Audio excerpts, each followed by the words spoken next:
Welcome to Movie Dumpster Season 8, Episode 19. Today we're talking about Stage Fright from 1987, directed by Michele Soavi. Is this the best Italian slasher of all time? We're going to find out. I'm Joe Lascola. And I'm Sean O'Rourke. Welcome to the dumpster.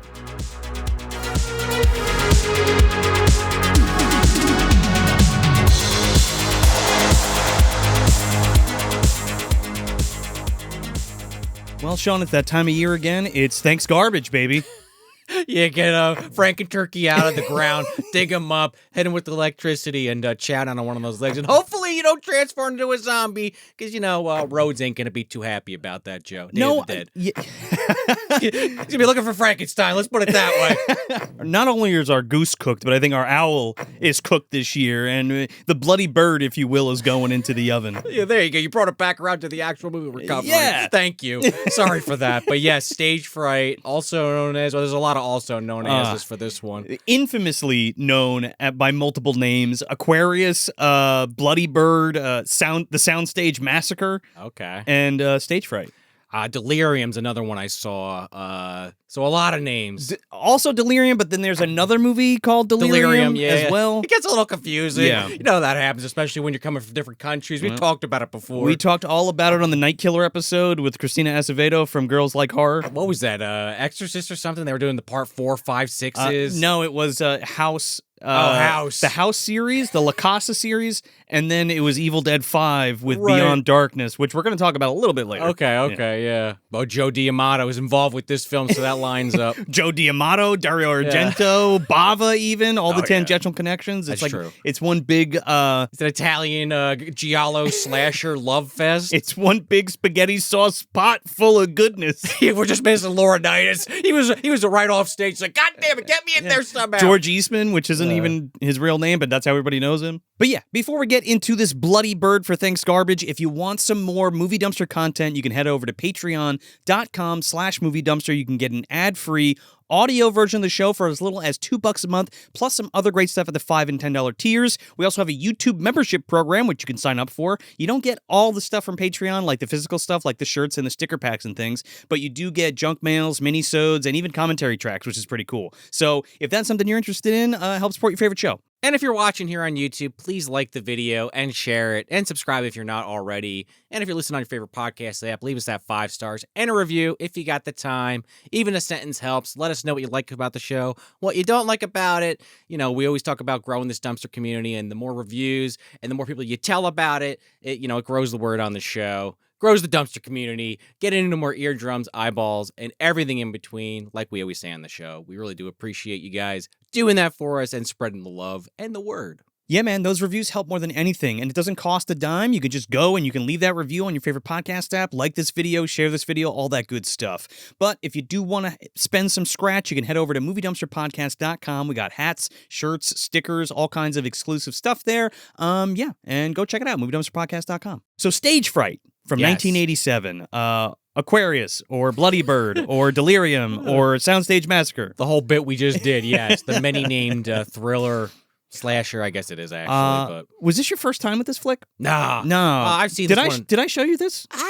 I feel like this was one of the ones in high school I was like, yo, you gotta fucking see this. High percentage chance. I can't quite place it because we watched so many back in the day. But you probably did. Definitely around the same time I watched Tenebrae. If not, I definitely was hunting it out. Yeah. Trying to watch, not a giallo, but in that vein. Comes up when you search for giallo because the director is so involved with Argento stuff, and at the time, it's more tangentially. Yeah, it's more Italian.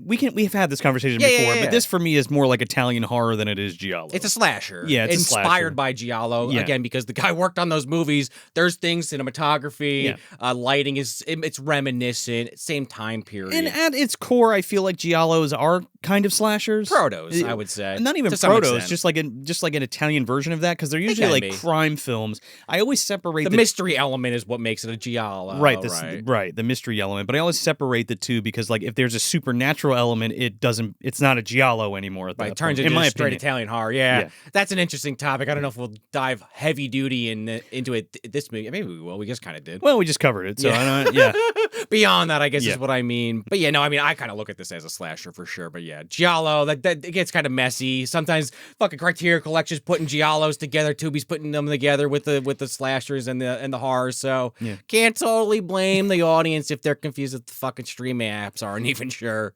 But what are you gonna do? Yeah. Yeah, the first time I saw this was a tape that was given to me by a friend of the family. So my mother used to work for this optometrist, and her husband and my dad and my mother would hang out, right, and like go to parties and shit. Sure, like that. yeah. So he was big into movies, and he had a huge VHS collection, and that's how I first heard about this. This is actually the tape that was given to me by his name was Ron. Wow. And he turned me on to this. He turned me on to Rikio. He turned me on to Night of the Demons, which was really cool. That's a trio of movies right there, man. Yeah, but I remember getting this and just this like blowing me away. Oh yeah, I was just like, holy shit, because like I was 15, 16, and like holy shit, a new slasher, an Italian slasher. I never saw this before. I'd never even heard of it. So it was really cool. Unfortunately, that guy ended up taking his own life, which is pretty awful. I went to like a bunch of concerts with him, like Frank Zappa or Dweezil Zappa. I saw with him, which was really cool. He was just a cool guy. He was really into music and really into horror movies and hot sauce.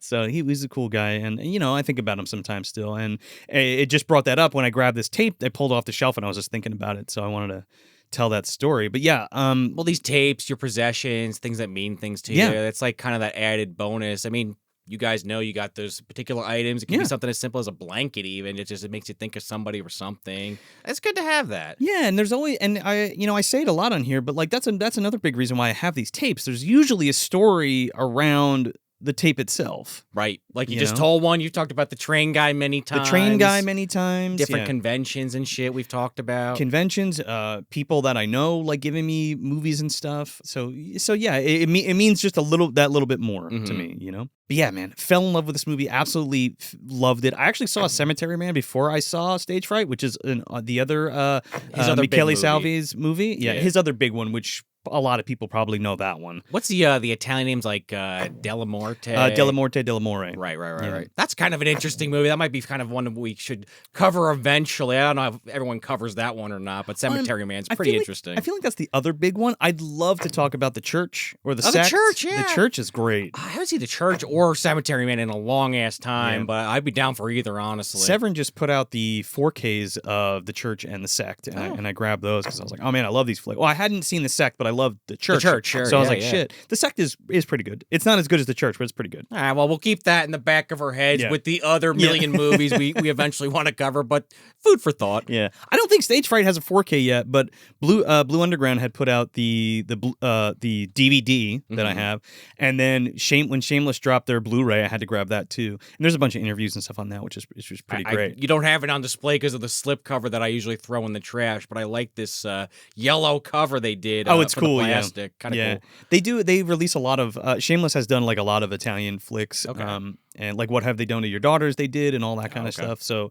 yeah, they usually do really good discs, or had done. I don't know if I think Shameless is still around. Oh god, every time we do another episode I feel like another physical media another one company, goes down the tubes, man. Now Arrow's starting to go down a dark path. We still don't know if that's actually happening. You mean Shout Factory? Shout. Oh, excuse me. Yeah. Sorry, Arrow. I didn't mean to throw Arrow under the bus. Arrow's going strong, baby. Yeah. Shout. That's who it is. Yeah, Shout Factory. Who knows what's going on? Right after they get all those fucking Hong Kong movies, suddenly you can't. I can't even get fucking Hard Boiled because they didn't make enough copies. But we'll hold that conversation another time. So Michele Soavi ends up being the assistant to Joe D'Amato. That's where he gets his start. Now he sees Dario Argento's Bird with the Crystal Plumage when he's about like 12, and that kind of sends him on the path of wanting to be like an actor and stuff. So he ends up hooking up with Joe D'Amato and like doing assistant camera work for him and just kind of being his mule, right?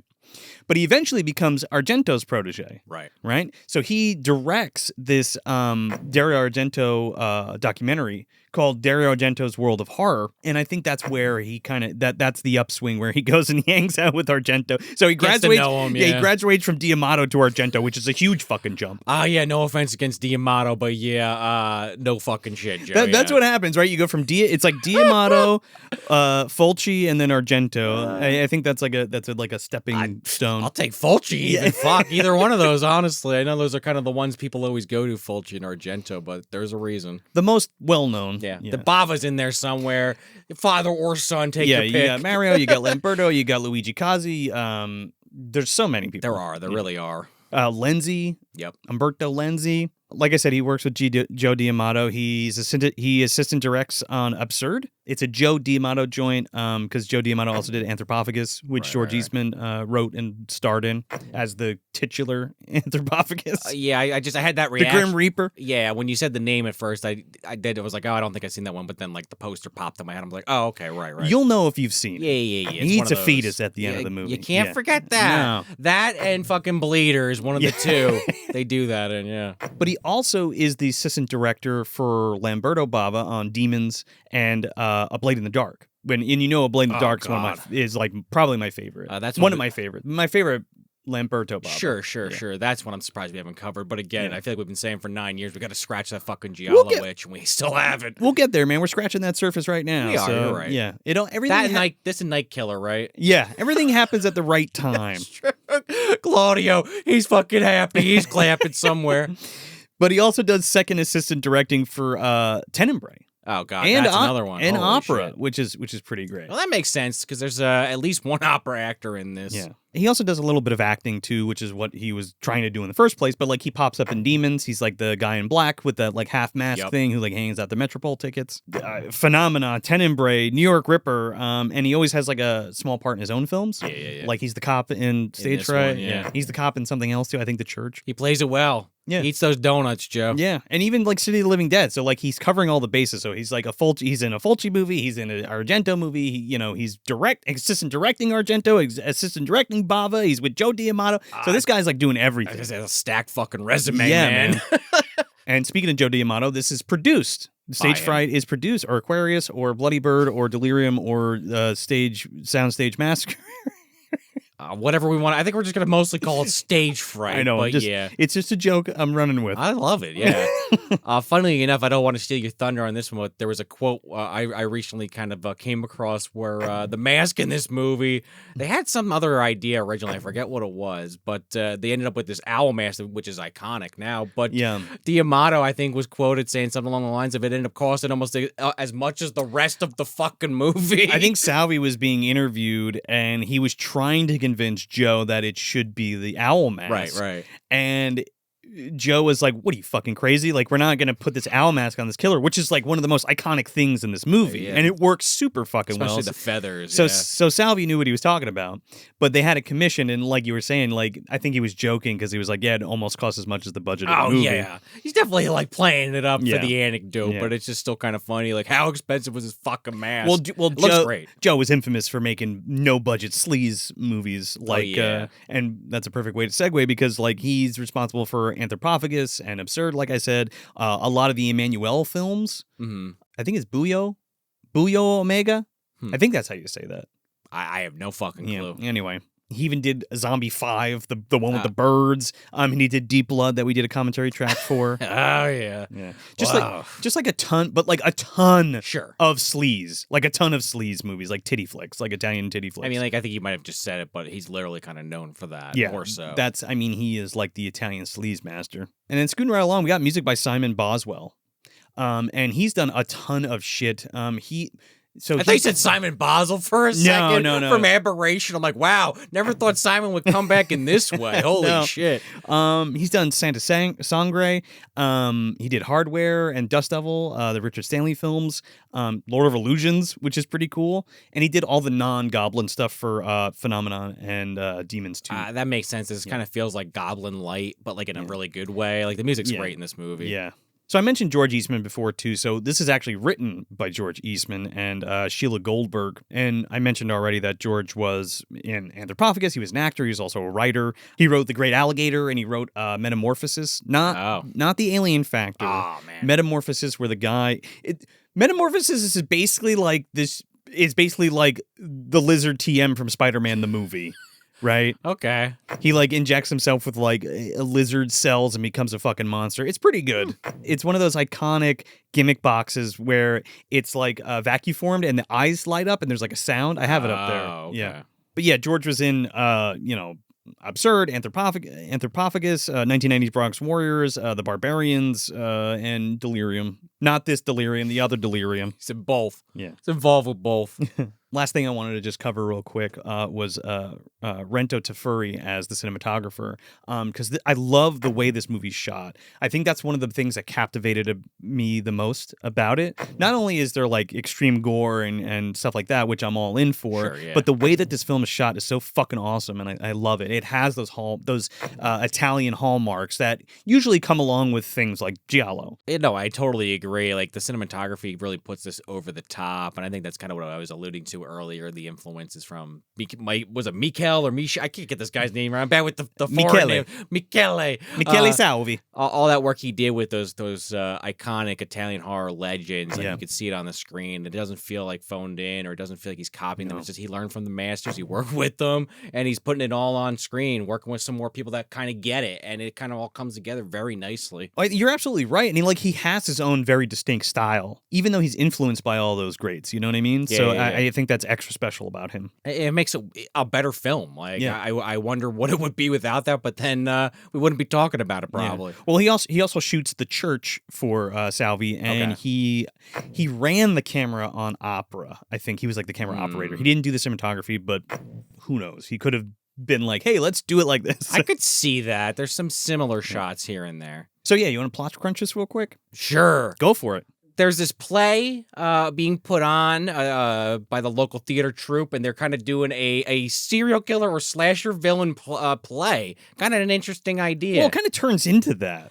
Well, I think it starts off with that, and then it evolves beyond what it originally was. It was kind of this playful, playful's maybe the wrong word, because they're talking about serious topics like sexual assault. Yeah, they're like, haven't you ever seen a stage play where the rapist gets killed by his victim? Yeah. It evolves as the movie goes on, but one of the actors gets hurt, and then she kind of, out of convenience to go see a doctor, they stop at the insane asylum. It was the closest one. It was the closest one, and our Michael Myers-esque character, Irvin Wallace, breaks out and goes home with them. They don't realize he's in the fucking backseat, and he turns into our titular killer, the Night Owl, and he's going around just chopping people up. And at first, they don't realize it's happening because of the play that they're putting on. They somehow get fucking locked in with a maniac, and now they're trying to survive the night. It's so good. It's so simple, but the way that this movie is executed is fucking masterful. I would have to agree. Literally, my only problems with the movie are plot devices, so I kind of have to roll with them. Like, okay, I want to discuss it because I usually like to talk to you about that stuff and the rationality between these things. One other thing I did want to just mention briefly before we really dive deep into this, because I mentioned this to Joe earlier. Yep.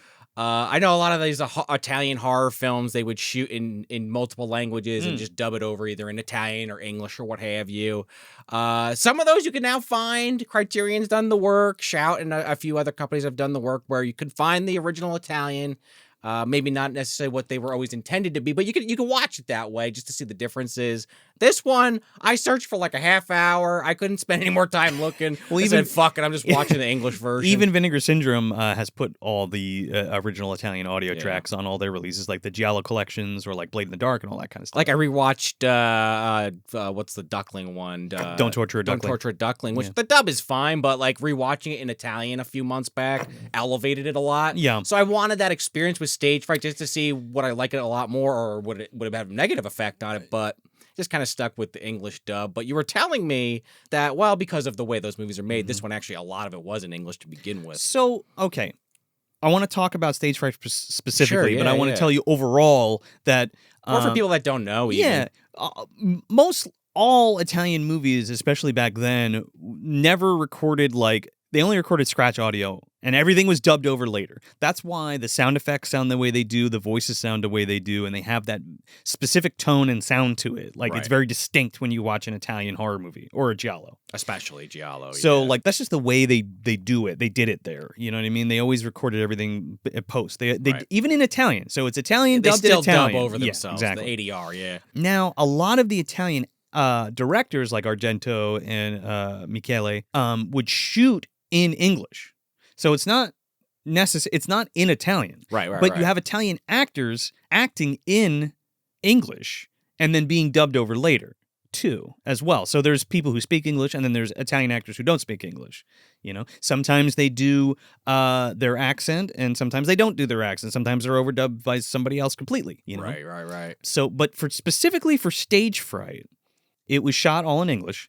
But you mentioned the Italian version. Now, the Italian version of this is different. Right. Okay, the original English shot version is a different edit and has different music, and it has a different dub, of course. So the Italian has the Italian voice dub, the Italian audio dub, but it has different music and different editing for some reason, which is included on the Shameless disc. So maybe that's what I got to get just to see the differences. I'm also curious if the dialogue is drastically different or not.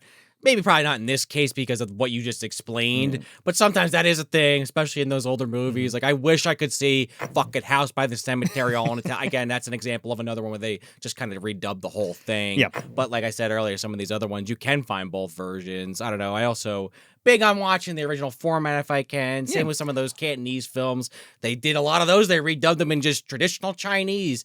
Now, some companies have gone back. Sure. You can hear that original audio track, but it's kind of hard. You want to be a purist. It's a little hard sometimes. I agree with you because I always like to watch a movie the way it was shot originally because that's the only way you can get like the actor's actual range and like their acting ability. Right. Oh, yeah. Because once you dub it over, it's like a completely different fucking movie. But in this particular case, it was shot in English. I mean, they did a damn good job. I saw some people clowning on some of the dubbing. Maybe one or two characters, but I don't know why there's people online complaining about it. I thought it was pretty fucking solid dub. I thought it was fine. Yeah. Maybe some of the stereotypes, but maybe that was the intent from the get-go. I don't know. Oddly enough, there's not that many. I mean, there is a lot, but there's not that many well-known giallos or Italian horror that was originally shot in all Italian. That's a good point, yeah. Of course, they have Italian soundtrack or Italian audio tracks because they were released in Italy. Dubbed over, like you were just saying. Yeah, but they were made for a larger market, especially in the U.S. It's just kind of crazy that they did them like that back in the day. I just, I feel like that's happening still to some extent with AI, like for different reasons. Sure. But just interesting wrinkle in history, filmmaking, especially Italy, like we're talking about, did that a lot. Anyway. So yeah, we open up this flick with Alicia, who's played by Barbara Cupisti, and she's walking down this street, and she's dressed like a streetwalker. Right, yeah. So she's dressed like she's trying to pick up a John.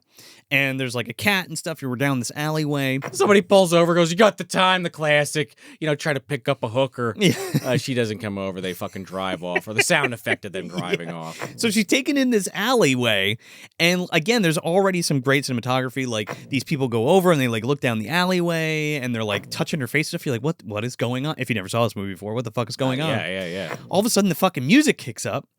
And the dude, cue that sax because the fucking out jumps the owl man from the alley and he starts dancing around and shit. And you're like, oh, okay, it's a stage play. Right, the dancing serial killer. Yeah. Again, Michael Myers dancing around like it's the fucking, I don't know what. He's dancing. That's what it is. Yeah. And then this fucking chick on the saxophone cracks me up. Dude, She's got to be love it. coked out of her mind. I think everybody's coked up out of their mind. In this there's movie. a lot of people rubbing their noses that I don't know if that was actually in the script or not. Oh, dude. Saxophone girl definitely is hiding some shit in there later. But Peter's definitely snorting some shit. Yeah. He's the one I specifically am thinking of that was wiping stuff away. Him and Saxophone Girl. But you think she knows the guy from Lost Boys? You think they're related? They both went into it together. The sexy sax man. Yeah, anyone that plays the saxophone knows each other. Obviously. They have like their union card, right? The saxophone union card. He's got the shirtless one. He's like a high tier player. Kaz from My Demon Lover has one too because he's a sax player as well. He's half demon, so he's got a specialty card. Well, that's also true. So he's got like the double thing. He's got like the Chud Bar card and he's got the saxophone guild card. But what about the Purple People Eater? That I don't know. I was gonna say Sergeant Tequila from Hard Boiled that I brought up a few moments ago. He plays saxophone, I'm pretty sure, in that movie. What is he involved with?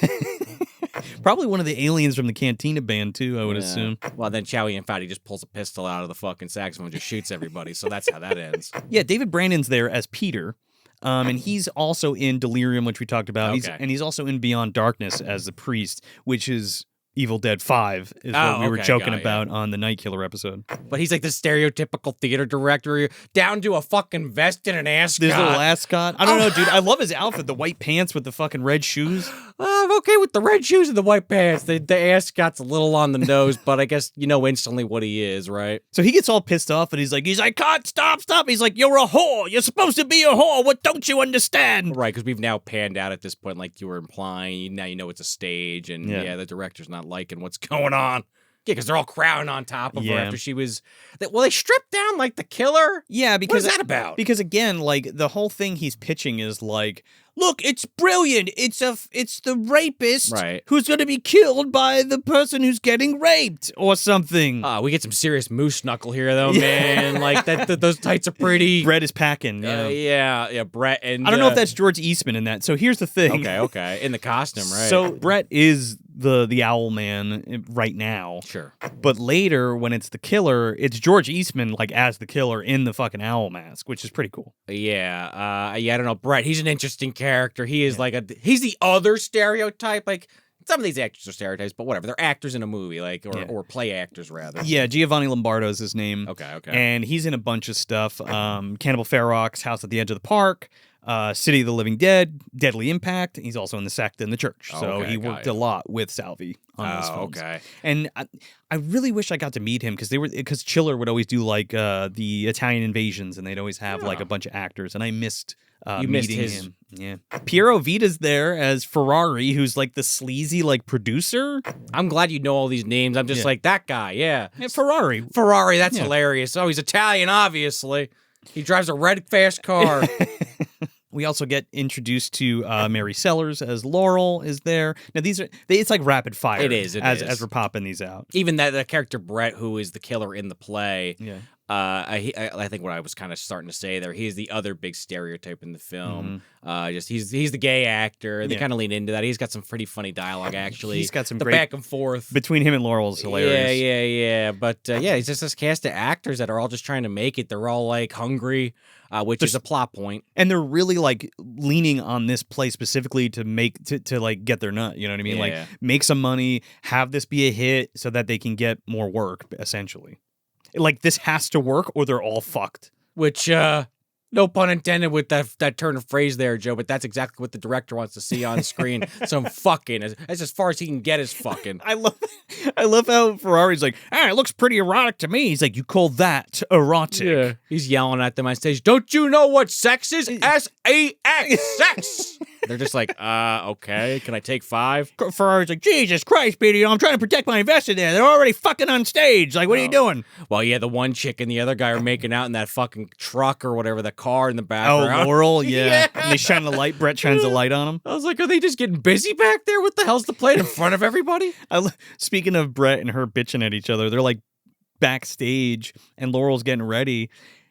And she's complaining about something, and Brett's like, "Oh, you can always go back to microwave and chili at Mexico Joe's." And she's like, "Yeah, well, you can go back to selling your ass in the men's bathroom." Yeah, that's what I'm saying. A little bit of that back and forth. It's pretty fucking funny. They're real bitchy. But I guess the thing is, when Alicia was doing the opening bit, she hurt her ankle, but the director doesn't give a shit. He's like, "Well, the show must go on." Yeah, which is his mantra this entire movie. Yeah. We also get introduced to Danny and Sybil, who are together, and we find out that Sybil's pregnant as well in this scene. There's a lot morning sickness. There's a lot happening in this opening scene. It's well done. It kind of reminds me of what we just covered, at least, Night of the Scarecrow. They have that scene where I think his name's Danny, the main male character's meeting the family. Oh, yeah. Well, that's a great scene. It's economic, I guess is the word I'm looking for. Both of those, this movie and that movie, they kind of have a good way to go about interesting characters. This in a little different of a way. Sure, but sure. There's all like isolated stories and interactions as we're like just going through this first scene. Even Betty, who is the seamstress, kind of chit-chatting with Alicia. You fucked your ankle up. Let's see what we can do about that. Maybe we could fix this without you having to leave, because there's this like policy that Peter has where we're not leaving until we get this right. Nobody fucking leaves unless I say so. Yeah. And just I think there's one last character here, but it's Peter, who's like the theater director. The production manager. Yeah. Right. And Mark's his like assistant too. I don't know if you said that already. Is it Mark? Mark's the guy in the blue shirt. Oh, I'm sorry. I meant to say Mark, not Peter. There is actually, speaking of another character, Willie. He doesn't stay the whole night. He kind of leaves. He's the caretaker, like the soundstage. The guy that fixes everything. thing, and then it's just like, yeah, all right, I'm going home. I'll be back in the morning. He's like fucking That's in so many movies. He's like Charnetsky, right? With like this huge fucking soundstage where they're practicing. There's like fires and shit like in the middle of this place because it's so cold. Well, I thought that was like a prop until the end of the movie because it's been a couple years since I watched it. I was like, that's obviously a prop light. That's like Sterno, right? Oh, we'll find out. I love Mark because he's got like a speech impediment. Yeah. And like when he's calling for Lowell, he's like, Miss Lowell. Yeah. Fucking kills me every time. Miss Lowell.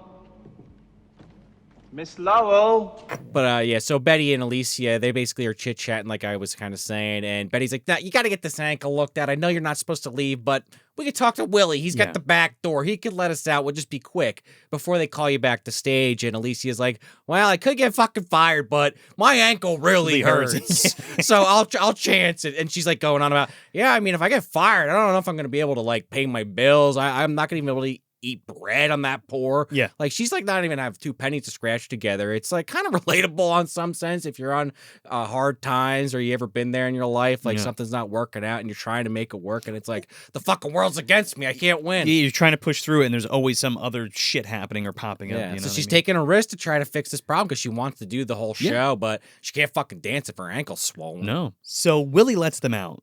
And he lets her out through the servant's entrance, and there's a key that goes to this door. They're like elves. And it's like, yeah, right? It's not the paint on Haggerty's going to put some tape on that bitch? Yeah, on the strip. Yeah.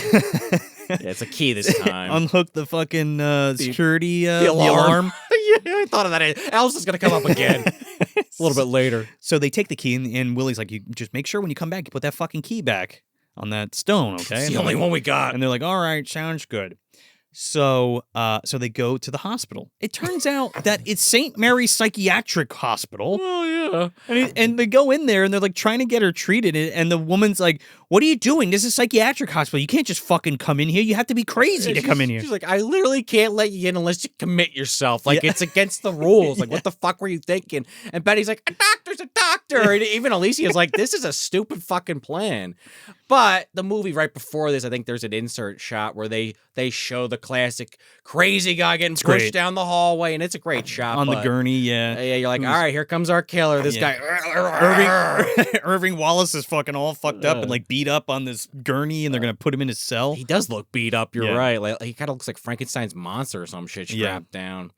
But that's important because they have to go to this particular place for the rest of the movie to happen. Well, well, I don't know what you're talking about, Sean. Psychiatrists are doctors, aren't they? So why can't they treat her leg? Well, apparently this one doctor overhears the conversation, and he's like, yeah, you know what? As a matter of fact, we should be able to do that. Well, he's trying to get laid. He's like, 2 pretty young ladies. What are you all doing here? Gives the fucking secretary the hand, like, all right, I got shut this. up, bitch. And then has like a room in the back. Again, psychiatric ward, but I guess occasionally they got to work on people that get hurt, so why not? Well, makes sense. And this is crucial too because they're talking about the play, or they're talking about the stage play and how she hurt her leg and she needs to dance and all this stuff. Meanwhile, in the other room, Irving Wallace is like freaking out because he hears him talking about the play because Irving Wallace, we find out, is a stage actor who went fucking crazy and killed like 16 people.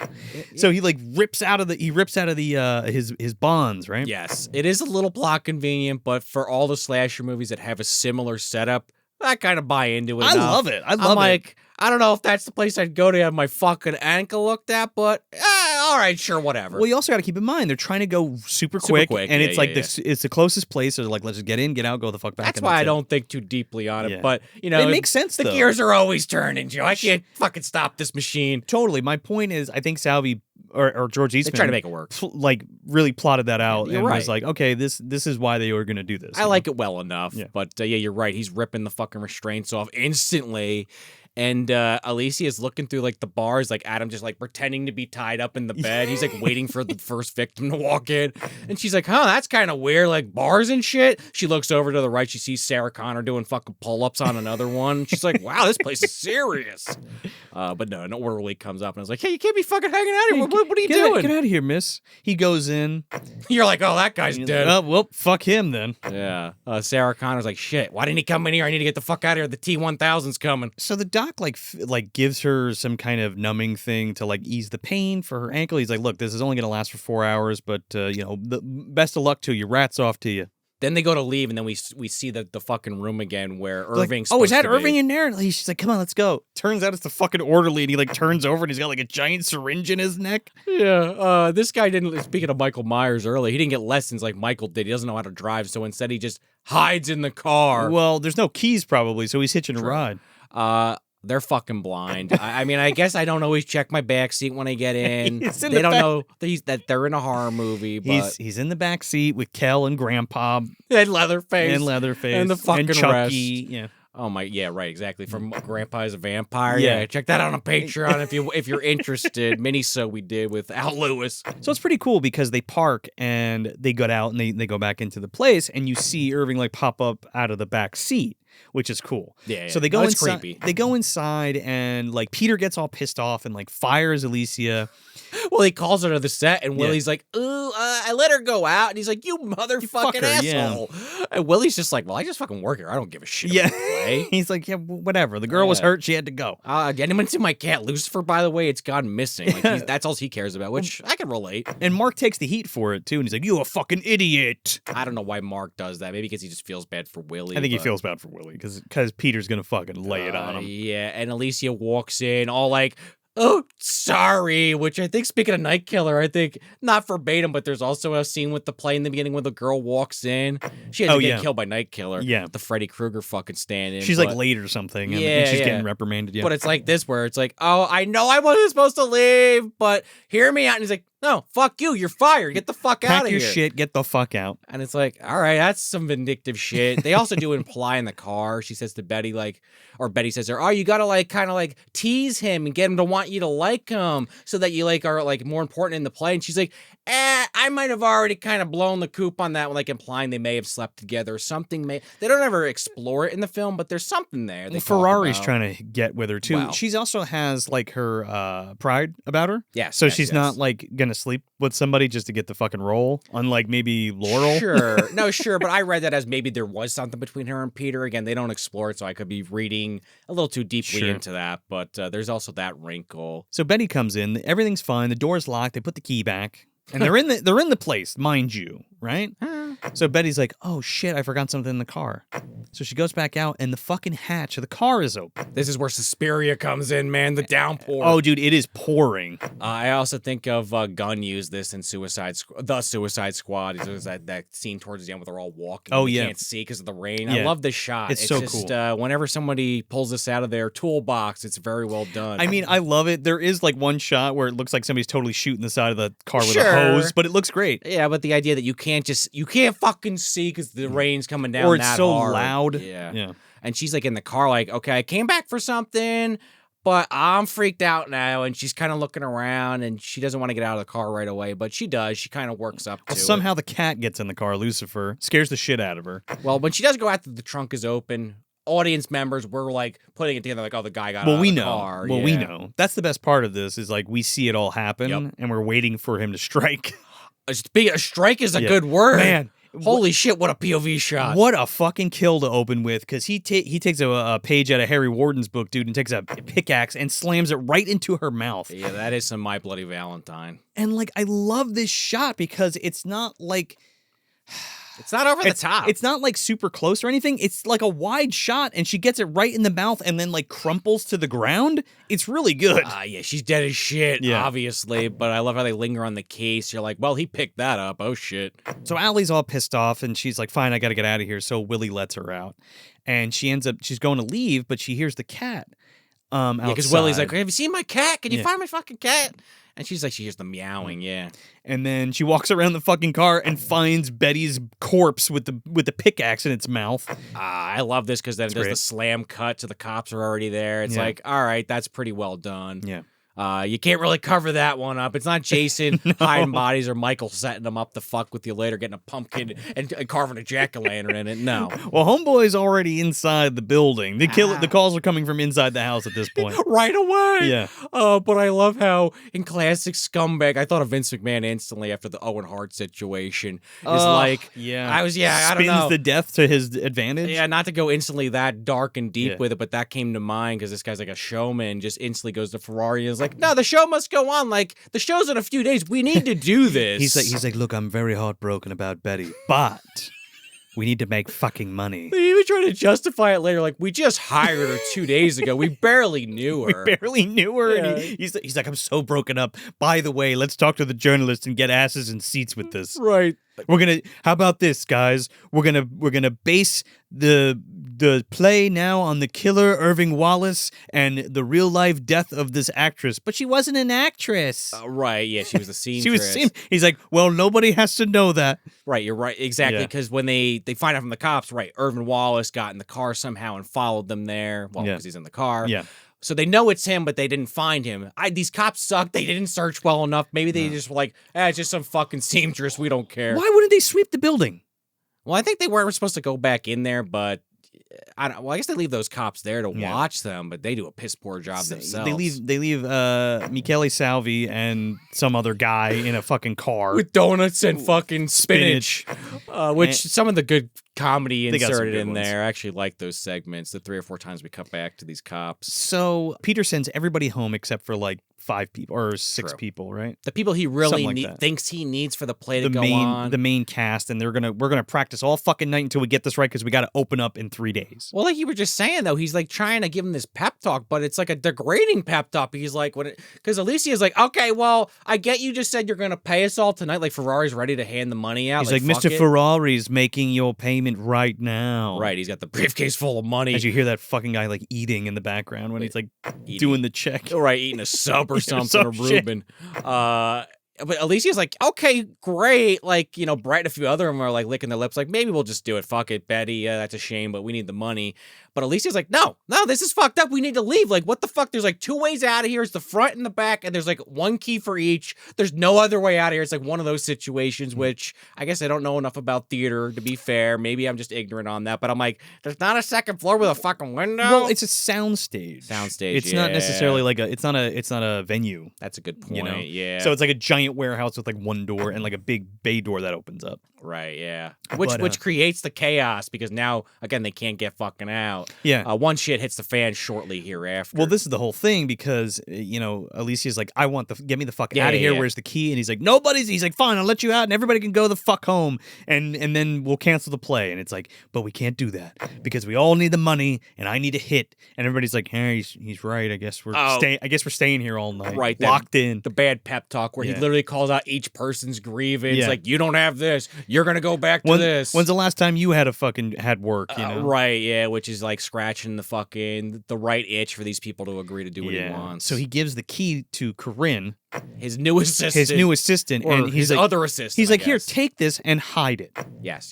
Doesn't tell him where it is or where the key could possibly be, just to go hide it. Hey, it ends up coming back in a big way. I kind of like that because you're not thinking anything beyond that. I mean, I would be a little bit more worried, but hey, if I know I'm going home and eating another slice of bread because I can't pay my peanut butter bills, on a cracker, yeah. I might say, well, all right, Betty, that's a shame, but yeah, I don't know. I'm just trying to put myself in their shoes. No, absolutely. But yeah, so they just all kind of agree to it out of, again, what I just said. Yeah. So now we get some creepy stuff because Laurel is getting dressed in the dressing room.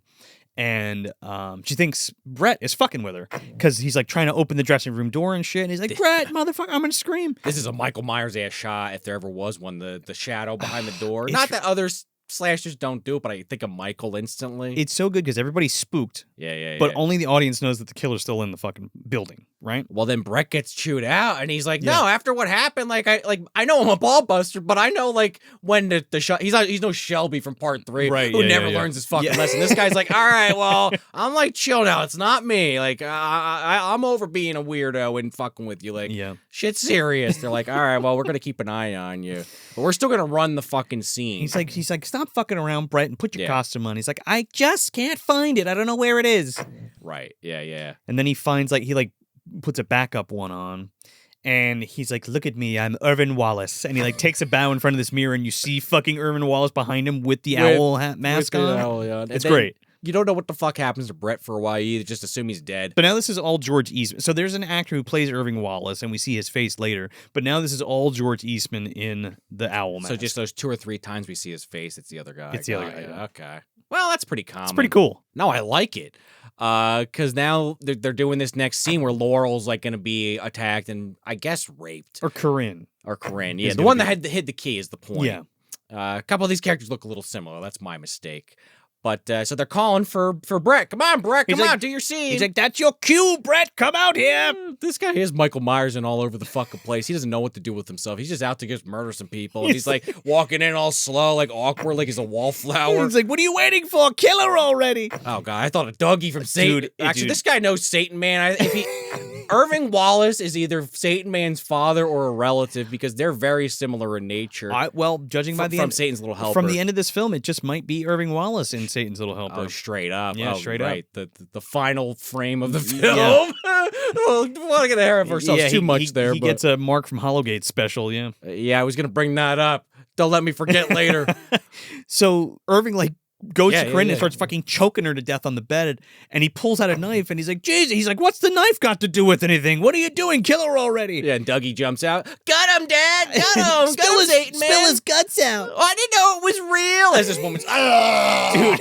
And Alicia's the only one that's like, that is not fucking Brett! Irving is stabbing the shit out of this woman, and they're all watching what? I kind of love it, though, again. And he just, disappears, and they all run over to help her. He gets the fuck out of Dodge. He's getting ready for his next victim. So, Mark runs over to the phone, and the phone line's cut, and they're like, oh my God, we gotta get out of here. Where's the key, Peter? And he's like, I gave the key to Corinne. And Ferrari comes over, he's like, he's shaking this poor girl who's, dying. He's like, where's the key, bitch? And she fucking dies without telling him. Yeah. I kind of love that. It's great. And they just start ripping her bag apart instantly. Yeah. What are you going to do, right? So they're locked in with the killer. Right. The cops can't fucking hear them outside because they're trying to bang on the door, but the rain is so strong and they're in their car and they can't hear them. Also, again, these guys are a little incompetent. Keep cutting back to them. They're eating salad. They're talking about donuts and shit. The one dude's like, my wife's trying to make me eat healthy. You eat the fucking spinach. Can you believe it? Yeah, the other guy's, again, the donuts. He's chowing down the director. And Salvy's like, yeah, you're like Popeye. He's like, fuck Popeye. As Salvi eats a donut. Yeah. Meanwhile, someone's getting killed inside. They're screaming. They have no fucking clue what's going on. So Ferrari's stuffing his pockets with all the money and shit. Oh, here comes that fucking the barrel that I thought was just fake. That's actually got a flame coming out of it. Yeah, well, yeah, I guess to keep everybody warm, in between takes. So Ferrari's trying to get all the stuff, and Irving comes up behind him, and he's taking the money out of his pocket to give it to him, and he just fucking raises his knife and just stabs this dude. It's great. Yeah. I brought that up specifically because some of the money gets burned and he gets all nervous. But I love the shot of the blood hitting the money. I was like, buddy, what the fuck were you thinking? Poetry. Yeah, no, it's kind of great.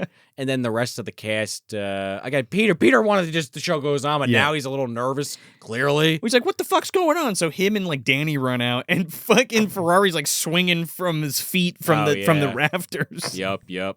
So then they all kind of regroup, and they're like, all right, well, we don't have the fucking key. Both doors are locked. There's only 6 of us left. Willie went home for the night, so he's not fucking helping us. What do we do? And then I'm watching the movie, and I'm like, well, I guess if he gets in the same room as you, you're kind of fucked, so I understand trying to find an escape route. But there's 6 of them. Just hang out. Grab some weapons. I guess they don't know there's a pistol inside Willie's desk. They don't know the pistol's in Willie's desk, but they do figure out, they have an epiphany in a second. Sure, yeah. So Irving Wallace starts playing the music, and he just turns it on, which is really creepy, because the whole fucking place is now flooded with this music, and they're, scared as shit in this dressing room, That's true. Hold up in there. The sensory fuckery to really throw them off. So Irving Wallace, now it's POV stuff, and he's going into the work shed or the work room or whatever, and there's hammers and an axe and a fucking drill press, and he takes the drill off the drill press. And speaking of Jason, he's Jason's in there doing his shit. They nod to each other. Leatherface is at the workbench making some shit. Well, the dude from Summer Party Massacre's like, yeah, here, you can have my drill. Yeah, I don't need it right now. Yeah. I already used it. So Danny and Peter make a plan to go get Willie's skeleton key from his office, and he's like, all right, everybody stay here. We're going to go get this key. Well, first he says we should all go together, but because Alicia's ankle hurts, they're like, well, I guess we have to split up, and it's their plan instantly goes to shit. Well, they do try to stay together, which is pretty smart of them, instead of splitting up in this movie, which was a trope that was kind of broken in this. But they still end up having to split up, so they kind of have their cake and eat it too with that situation. It's good. It's great. It is. Because when Danny and Peter go to the Willie's office, Irving comes and tries to open the fucking door, and they start freaking out. They're like, hold the door, hold the door. Well, they leave Mark because he's the only other man. It's a little bit of that, but it works for the scene. Oh, it's great because like Irving like punches through the door and like puts his arm, like gets Mark in a chokehold and fucking drills through the door through his stomach. It's awesome. Again, I'm not the one in the movie getting murdered, to be fair. I'm not in this situation, but I'm like, someone stab the fucking hand, stab the hand. Not Betty. Sybil goes finally grabs it. Finally, like after being so scared, grabs the pin and like stabs him in the arm. But it's a little too late. He's dead at that point. Right, as she does it, the drill's coming through this guy's fucking stomach. And then Danny and Peter come back, which they don't find the keys or the gun that are in this fucking drawer Alicia finds so easily later, but plot convenience. So they hear the screaming, they kind of stop. He's all coked out of his mind, and the screaming, and they go to rush back to them. And Danny is also Sybil's significant other, so he's concerned about her. He doesn't even want to leave her alone, because she's one, it's his wife or girlfriend, and two, she's pregnant, so he's extra worried. So I guess it works, actually. So Peter sees the drill in the door, and he's like, oh, that's right, the work shed. Let's go get some weapons. Let's get the fuck out of here. So they're all running to the work shed together. Right. Yeah. And he's like, "Go on ahead." So he grabs an axe, and somebody grabs I think Danny grabs like some kind of weapon. He's got an axe he puts like in his belt loop and shit. Or some shit. Yeah. But he's like, go ahead. We're all gonna go to the door. We're gonna knock the fucking door down with the axe and all this shit. So right, which is by the way, a massive metal fucking sliding door. You're not breaking that down with an axe, but there's two different doors they could try to do. They could do the service entrance or the main one. I did have this thought, but again, it's not that kind of movie. But you think about like some movies or in real life, even you think about like a room that's like very well secured, but like, there's like that one area, like a wall you don't think of, you could just break through. Yeah, they don't ever do that because again, that's not the fucking point. But I was thinking about that. Well, Danny has a crowbar, and they're like, "Let's go force the door open." So they do that. That's what it is. Yeah. But Peter's like, "Wait a minute, I think I hear something." He like turns on a fucking spotlight and like points it up, and Irving Wallace is like walking down the catwalk, and he's like, "Come on, let's go head him off." And I'm like, "You're gonna we're just Evil dies tonight." Yeah, we're just gonna go fucking head off this guy and like kill him, like beat the shit out of him with like an axe and a fucking crowbar. Like he does. He's got the fucking high ground, bro. He sees all of you assholes climb this ladder to go into the rafters. He could after literally him. pick you off one at a time as you guys are climbing this ladder. He's watching you, and then he's like, "Yep, they're gonna think I go in that door, but I'm actually gonna just hide on the side there because they're fucking stupid." Watch and this. That's exactly what happens. Well, not even that. He's like, "I got a great idea. You guys are gonna love this." So they're climbing up the ladders, and Alicia is like, wait for me, Laurel. Don't go too fast. She's like, get the fuck off. She like kicks Alicia down, and she like falls on her back, and she gets knocked out for pretty much the rest of the movie. Because they're griefing her earlier because she's talking about her ankle. Like, you're fucking everything up with this ankle. Like, God forbid you're injured. Yeah. Like, it's her fault that people are dying. And I can understand the animosity, but Laurel just kicks her fucking hand off her, and she goes flying. Cussed like a motherfucker. So they all get up to the catwalk, and they run down to this door, and they're like, he's got to be in there. Let's get him. I saw him go in, Peter says. I was like, I think you're a little delusional. You're just upset. The rage has taken over. Peter kicks this fucking door down, and like they're looking around like this attic room, and they see the owl head, and like, there he is, get him. And he whacks this body with like 4 whacks of this axe, dude. That's what I'm saying. Saint Man. He's like, either is him or learn from him. He's like, oh, finally, it's over. And they're like, wait a second, his hands are tied. They take the fucking mask off, and poor Brett is all like gagged and tied up, and he's got 4 axe wounds in his chest. Joker owns 2 movies, Aquarius and fucking Satan's Little Helper, and maybe occasionally throws on Black Christmas because he did this shit in Dark Knight. So they're like, well, wait a second. Well, where's Wallace? Yeah. All of a sudden, these hands come up from underneath the floorboard and grab Sybil's legs. Shot. Dude, it's awesome, and fucking pulls her right down. And she's like half in, and Danny and Peter are trying to pull her out. Yeah. And you hear like this crunching and cracking, and then all of a sudden they pull up the fucking half a torso. Oh, it looks so good. It looks so good. And Danny, of course, just stricken with rage and just grief, sorrow and grief, jumps down like, I'm gonna get this motherfucker, not realizing he has a fucking chainsaw down there. As sown as how else did he cut her in half that quickly? As soon as Danny drops here, and he fucking just nails this guy and like cuts him down the middle. Full fucking Leatherface running out of the shadows. I kind of love it. But I love this too because Peter's looking down through the hole with a flashlight, and you see like little glimpses of like him killing Danny with the flashlight. It's really great. Just chopping him on the ground, just cutting away. So Peter and Laurel run downstairs and they're making a beeline to the door, and he's trying to whack the door with the axe to get out. Desperation. Fucking Wallace walks up with the chainsaw, ready to get them, and like Peter like pushes Laurel into him, and like she gets chainsawed across the chest. Right. I mean, It's fucked up. she doesn't die, but she's heavily injured, and Yeah. more or less that's the end of her. But she tries to struggle a little longer. So Peter's like, can't we just talk about this? Like, you leave me alone and I'll leave you alone, okay? Right after I just tried to sacrifice one of my actors. So he's got the axe, and Wallace has got the chainsaw, and Wallace cuts his fucking arm off with the axe in it. It's awesome. That's one of the best shots in the movie. It looks so good. It looks so good. It's Blood like spraying it's like out. reminiscent of like Tenebrae. A little bit. Also, I think we forgot to mention, but there's this awesome shot earlier in the film. I think it's when Mark gets the drill through the chest. Yeah. They drop like the jar of fake blood, and then his blood's like dropping on it. It's a cool visual. Yeah, it's pretty sweet. They made the differentiator between the two. Yeah. With the effect, but yeah, this guy's getting fucked up. He's like, no, and he takes he goes to grab the axe. Well, the chainsaw runs out of gas. Yeah, which is really it's really cool.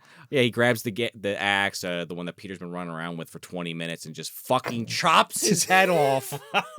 It goes flying. It's awesome. He likes this move. He's going to use this again later, Irving. Oh man, the baseball swing. So Alicia wakes up. And she's like walking around the place because she's like, what's happening? Where is everybody? She hears like the music playing because Irving's playing music There's again. no way Laurel just fucking left me there, right? Yeah. Oh, nope, she totally did. So she follows his blood trail into the bathroom and sees blood all over the shower. The ghoulies are one stall over, about to hit what's her face with the fucking plunger. Art's in the other stall chainsawing that fucking guy's balls off. Yeah, the Phantom's there. He's plunging somebody else. Oh, fucking A, yeah. Freaking Pennywise is coming out of a drain just...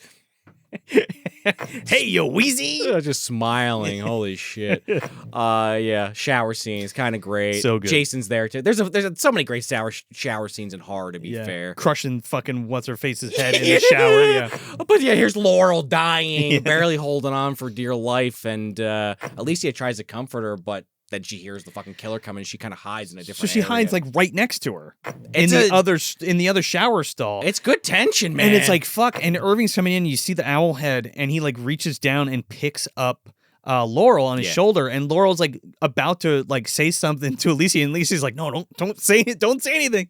And before she can, he like stabs her in the stomach. Yep. And then like drags her off. So we cut back to Salvi in the car.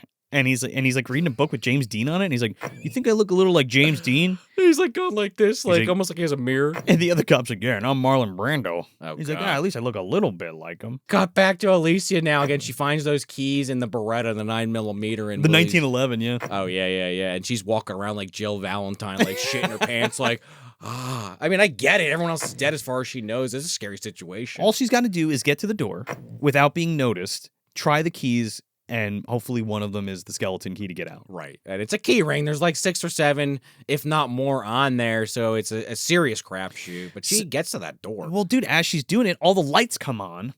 And Irving like is walking out, turns the music back on, and now he's like positioning everybody on stage. It's almost like Happy Birthday to Me or something like that. Or Sleepaway Camp 2. Or Sleepaway Camp 2. Or even most recently is Thanksgiving. True, yeah. Yeah. Or April Fool's Day. Not a goof, though. It's serious. No, and he's like doing his own stage production, and he's like positioning bodies. His own Stage Fright? Oh, there you go. Kinda. The Soundstage Massacre. Yeah.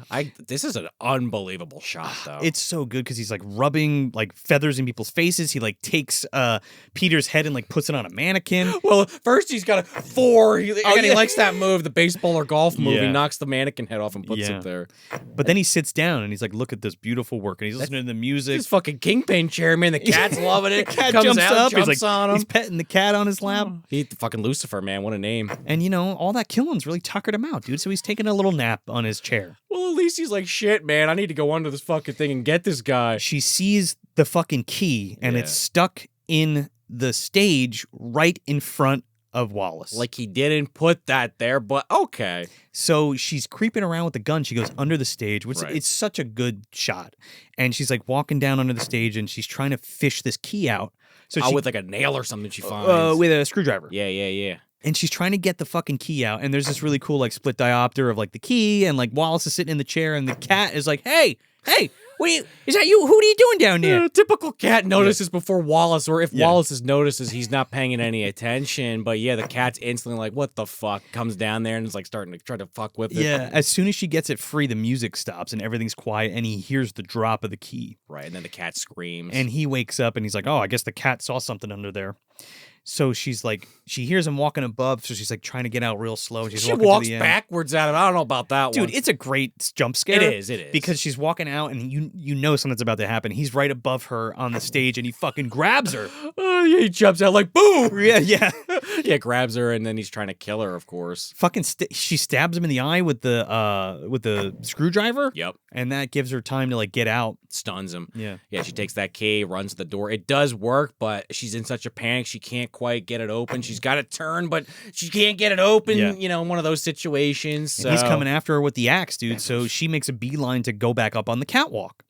So now he's like walking down the catwalk, coming after her, and intimidating as hell. Dude, it's great. And you're like, what the fuck's gonna happen? She's able to like grab a fire extinguisher and like blast him in the face, and he fucking falls off the catwalk, and you're like, oh my god, he's gonna fucking fall and die. Hanging on for dear life again. So he slips, but he ends up grabbing like an electrical cord. And he's like hanging on by this electrical cord, right? Starts climbing up it army style. Instead of like going around again, he's like just starts climbing up the electrical cord. And that was his worst idea yet. And meanwhile, she takes the axe and she starts chopping this fucking thing. And in the midst of all this, we forgot to mention her watch.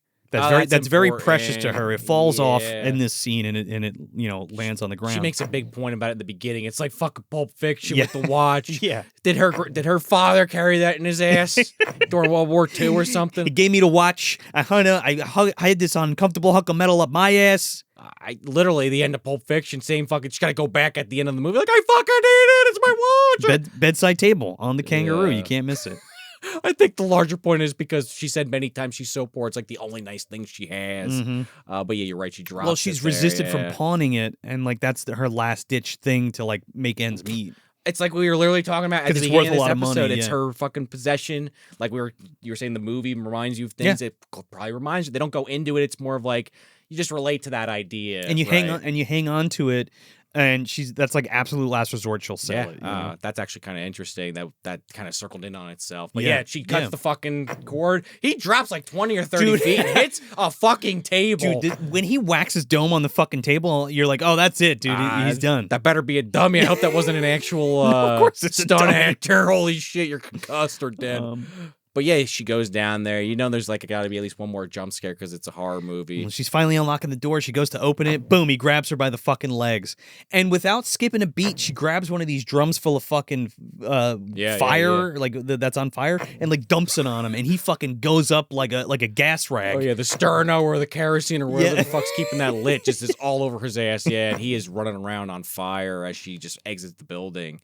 And again, as he falls on the stage in his final kind of like theatrical moment. He's like burning, yeah, which is poetic in and of itself. Yeah. The right terminology is escaping me. His final encore, final bow. Well, almost. I don't know if we mentioned it before, but he was a crazy actor. You said that once. Did I mention that? Okay, yeah. And he like went crazy and like killed everybody on stage. So like he was going to essentially relive it again. I like that concept a lot, and even it's not the same, but Phantom of the Paradise plays with that a little bit towards the end. A little bit in a different way, but in a different way. And I think of a bit of a spoiler, but there's a little bit of that in One Piece. They're kind of playing up to some of those old like play shows and stuff like that. They do stuff like that in that. Anyway, he's got to be dead now. He's on fire. He's burning to death. The cops come. They put her in the fucking car, and all these reporters are like, how'd you kill him? What'd you kill him with? Was it you? Did you kill him? What happened? Can we interview you? Did you kill him or what? I do love they do the slam cut again with the cops. That's kind of good. I like the consistency of that. Yeah. But then she ends up at the hospital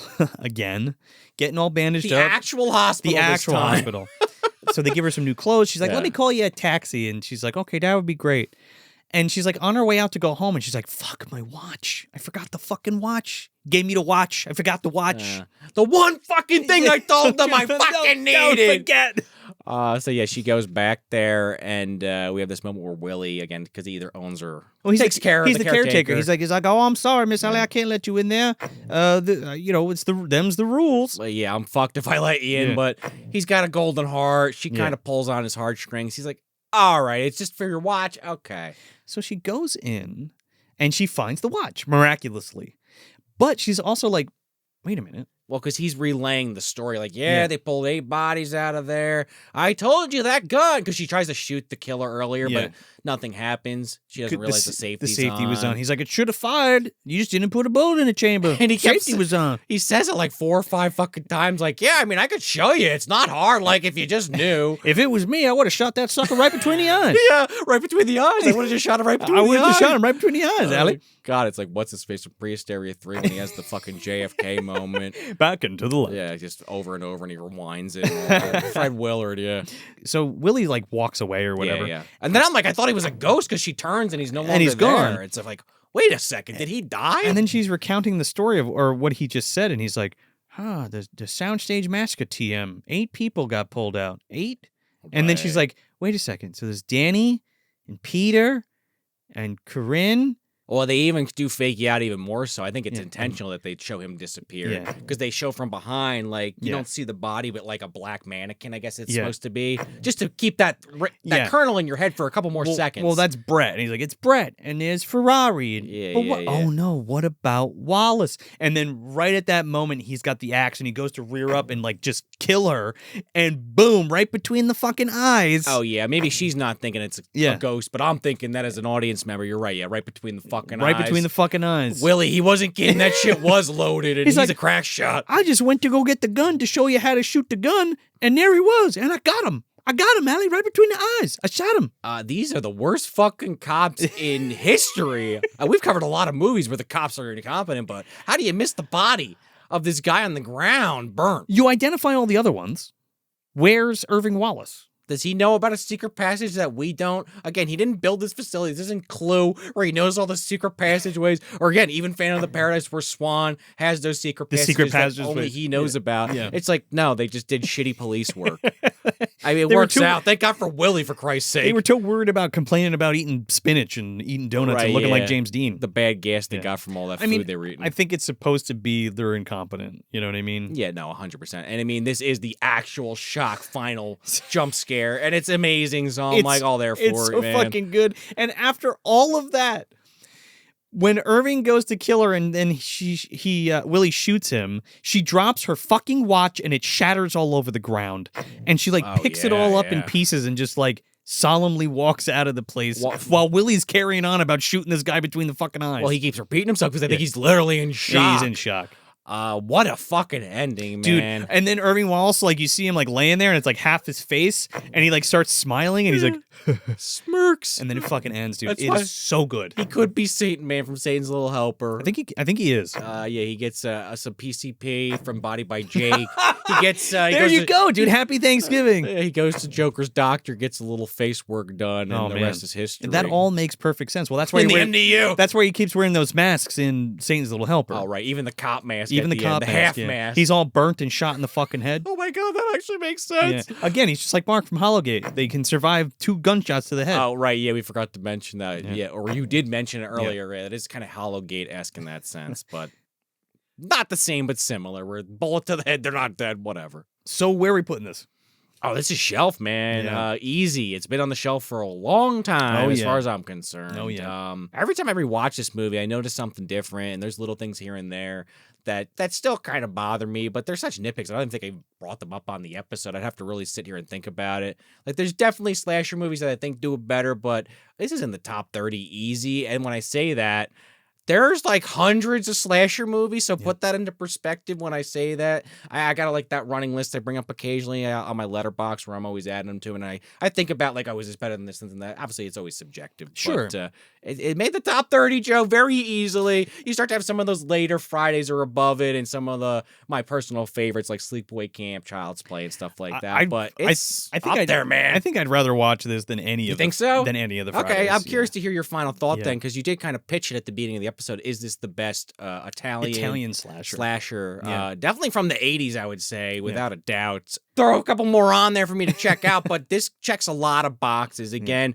it might be a 4 out of 5 just because of nitpicky Sean O'Rourke bullshit. Yeah. But it's like so that means it's a 5 out of 5. It probably is. No, seriously though. But there's some things like if I really sat here and thought about it, I could nitpick. But sure, again, it's minor stuff. I would fight you tooth and nail on it though. You could convince me that it's a 5 easily. Yeah. When I look at my list of other ones that I've ranked previously, I have to have my own rules to some extent. It's like, all right, well, if I put Friday 5 above this, I rated a 4. And again, this is my own fucked up methodology. Well, that's where I'm coming from. Well, the subjectivity of you being like, I just prefer this movie sure. to this movie. That is definitely part of it. Like how you prefer the first Friday the 13th to The Burning. Right, which a lot of people don't even like Friday 1, and I'm kind of scratching my head on that one. But again, I understand. But that's just personal preference at that point. Which, that's what we're kind of talking about on this show at the end of the day. The kills in this are incredible. I wish we got a couple more. Some of those off-screen ones. The Brett one's great, so I'm not complaining about that. But maybe 1 or 2 more really would have put this over the edge for me. But holy shit, what a well-done movie. Cinematography, the acting, again. We talked about the language barrier. Not barrier, but the way that's handled. The difference, yeah. I'm still curious what that dub would have been, even if it is just a bunch of Italians going in a sound booth and redoing it. I'm curious. I'm more curious about the cut and the music changes. That's a good point because the music's great in this. Because I couldn't imagine it having any other music than the ones that it does. No, which not is crazy. at all. Incredible lighting, reminiscent of those early giallos or just giallo in general. And the slasher vibes are soaking off of this fucking thing, man. It's always a pleasant rewatch, and I return to it pretty often. It's maybe not one I watch every year, but definitely an every other year one, without a doubt. I'm definitely gonna have to pick this up because like I said a few times already, I want to see that other cut, and it's just good to have. Yeah. This one's always on Tubi, I feel like, but I want that extra quality. I want to see it. I don't have the VHS. I don't have that particular connection to it per se, but as a good ass movie, it's one I would like to own. So that's the highest praise I can give any movie, honestly. Even if I'm saying 4 out of 5, if I want to own it. You know how I am with that shit, man. I rarely buy the ones I'm on the fucking edge with. Sure. So that's high praise, I guess is what I'm trying to say here. For Thanksgarbage. I'm very thankful for this film, I guess. Let's just say add that addendum. Yeah, man, this is on the shelf 110%. The way that we can I can connect with Soavi, where it's like I love Argento too, and I love all of those master Italian filmmakers, and like the Babas and Fulci and even Lenzi and D'Amato for that matter. But he is like the second generation of that. Right? Yeah. So he he started watching their horror movies when he was like 12, which is pretty awesome. And applying that knowledge and the wherewithal. But getting the the next generation and incarnation of those filmmakers through Stage Fright and Cemetery Man and The Church and The Sect and all that stuff, and then being able to do his own thing to stand out and be different from them.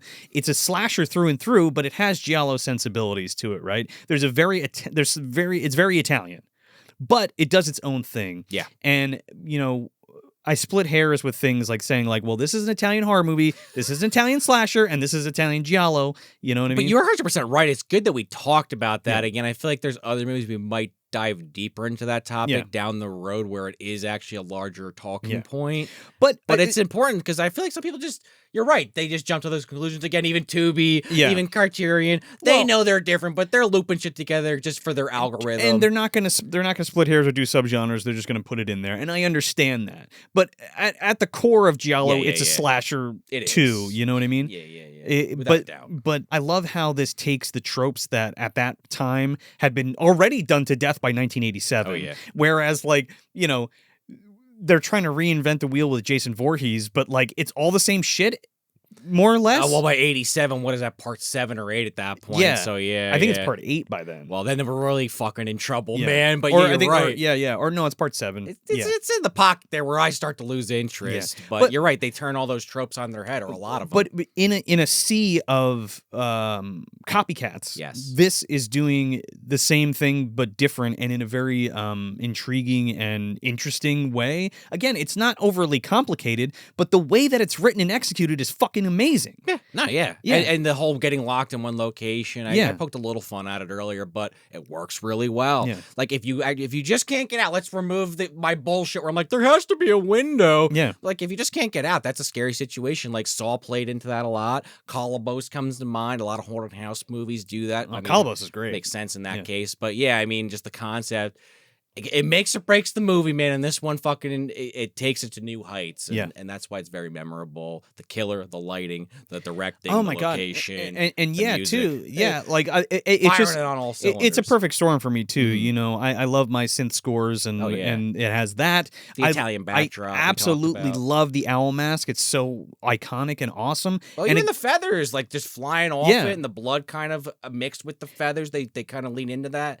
Beautiful imagery. But it's like something that shouldn't work, but absolutely works. You know what I mean? Yeah. So it's just so fucking good. And again, I stressed that at the beginning too. The cinematography of this is really great. I mean, we have like there's dollies, there's cranes, there's split diopters, there's handheld shots, there's Steadicam shots, there's some of the perspective work in this is like really fucking awesome. I just love it so much. It's just a slasher on crack, basically. It's a slasher with giallo sensibilities, and I think that's why it works so well. That's maybe why it goes so high up on the list too, because that just adds to it. Just those window, not even window dressing, but the aesthetic of that. The aesthetic, yeah, and I think it really works. But again, it's still different from all the previous directors' styles. I agree, which is cool. And then even going further than that, like I think more contemporary terms, I think of like Bruno Forzani and like Helene Catet, doing their giallo style films like Let the Corpses Tan or The Strange Color of Your Body's Tears or Amber or something like that, which are way more art house than this is. But yeah, man, it's just great. I love Soavi so much. He's one of my favorites, and I can't say enough good things about this movie. If you haven't seen Stage Fright, it's a perfect time right now. I love revisiting this film as soon as it starts to get cold, right? Well, that was kind of, we didn't even mention that, but that was kind of why we went with this one when we were kind of planning out the month. We're like, all right, well, Phantom of the Paradise, we were trying to make that happen for a couple years now. And that just kind of fit. Yeah. You know?